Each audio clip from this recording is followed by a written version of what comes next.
I was a 10-year-old kid when I used to play a whole lot of games with my dad. And dad would invariably win, be it arm wrestling or be it running. Dad was number one. Or even with the indoor games such as chess or tic-tac-toe, anything that involved logic, dad was way faster than me. There was absolutely no game where I could win over him. And that is when I came across this game called the rock, paper, scissors, where muscle power or logic had no role to play. It was a game which involved sheer luck. And I was a happy kid, and this game became the favorite. Let me now tell you the rules of this game called the rock, paper, scissors. There are 3 items here, as I told you, a rock, a paper and a scissor. The point is, all these 3 items are equally powerful and at the same time equally powerless. Every single item is less powerful than some other item and more powerful than some other item. For instance, a paper is less powerful than a scissor because a scissor can cut through a paper, while a paper is more powerful than a rock because it can completely cover the rock. That's the story with the paper. Now, coming to the rock, a rock is more powerful than a scissor. As you see, a rock can smash the scissor, while a rock is less powerful than a paper simply because a paper can cover the rock.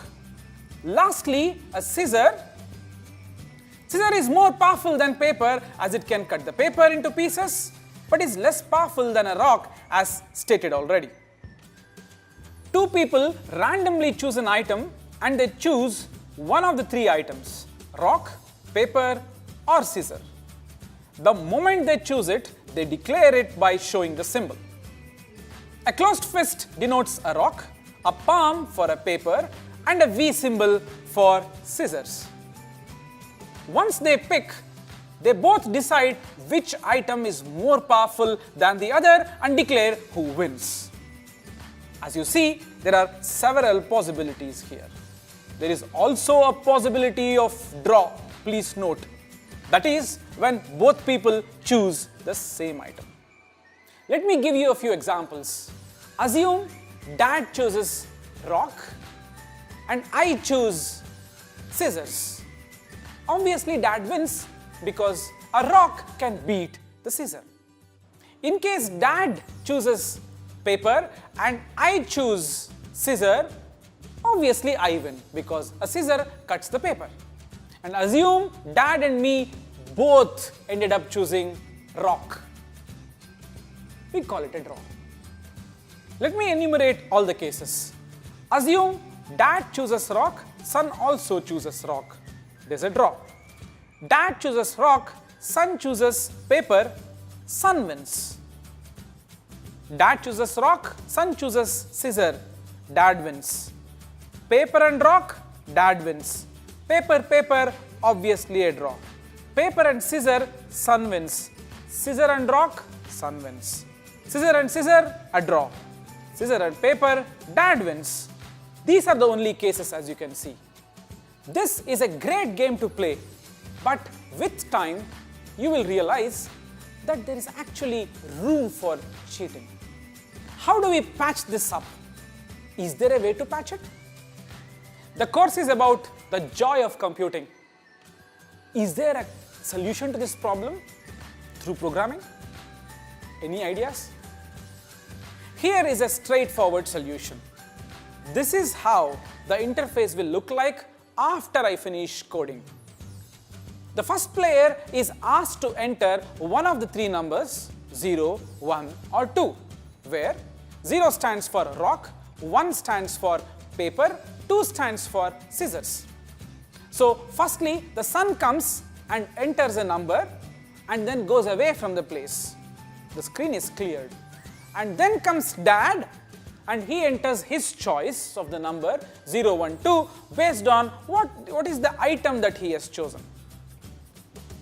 And then he goes away from the place and both of them come together and they observe who won the game. That way, both of them are committing to their item. Nobody can cheat here. The computer finally declares who is the winner. Well, it's very easy to program this. But don't you think it's cumbersome for dad and son, these two players, to come inside the room, punch in their choice and then go out? They should keep doing this. A game requires both of them to come, punch in, go back, and then both of them to come together and then see the result. Looks like this is not a feasible way of creating a good interface. Is there a better way? Let us see. Here is a very cool way to do this. Dad and son, they both secretly come and choose a placeholder in a 10-digit number. What do I mean by this? Assume these are the 10-digit holders and the son says, I'm going to choose the third digit, which means his item is going to be hidden here. And dad comes separately and then chooses his placeholder. Assume he chooses the 7th digit, which means his item will be stored in the 7th digit. And then now dad and son, both of them sit together. Dad doesn't know son's placeholder. Son doesn't know dad's placeholder. They both sit together and they start typing their 10-digit numbers by hiding their secret item in their secret placeholder. You see, the idea is cool. Can we make it a little cooler? You see, with a lot of intelligence, it looks like one person can guess what the other person is choosing. It looks like it, although I'm not so sure. You should tell me whether with some amount of intelligence, one player can guess what the other player's secret placeholder is. So let us make this game a lot more complicated. I'm going to bring in two new changes to the game. So change 1. You are not going to assign 0, 1, 2 for rock, paper, scissors. Even that's a secret. A 0 for son could be rock, but a 0 for dad could be scissor. So they input this information secretly, just the way they input their placeholder secretly. And the second one would be, why take a 10-digit number with entries being only 0, 1, 2?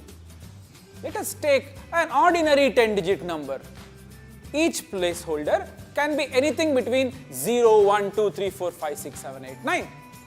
What I'll do is, I will put my secret 0, 1 or 2 in my secret placeholder, and you see, you can make it further complicated by increasing the number of digits. Why necessarily 10 digits? You can even make it 15 digits or 20 digits. Right? It probably will become difficult for people to enter that bigger number, but still you realize that bigger the number of digits, more complicated the game becomes. For the other person to guess, that is.